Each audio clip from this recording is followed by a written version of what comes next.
કોંગ્રેસના નકારાત્મક રાજકારણના કારણે અને રાહુલજી ખડગેજી જેવા કોંગ્રેસના નેતાઓના અપમાનજનક ભાષા પ્રયોગના કારણે ગુજરાતની જનતાએ 10 જેટલા મહાનગરોમાં અને અન્ય કેટલીક જિલ્લા તાલુકા પંચાયતની સીટોમાં કોંગ્રેસને 10% સીટો પણ આપી નથી.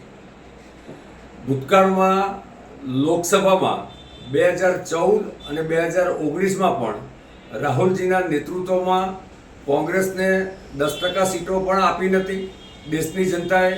તેથી માન્યતા પ્રાપ્ત વિપક્ષનું સ્થાન પ્રાપ્ત કરી શક્યા નહોતા.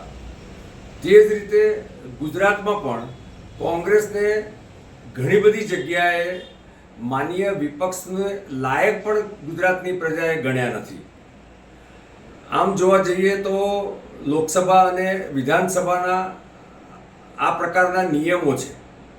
ભૂતકાળમાં રાજકોટમાં પણ ત્યાંની જનતાએ કોંગ્રેસને માન્યતા પ્રાપ્ત વિપક્ષનું સ્થાન આપ્યું ન હતું.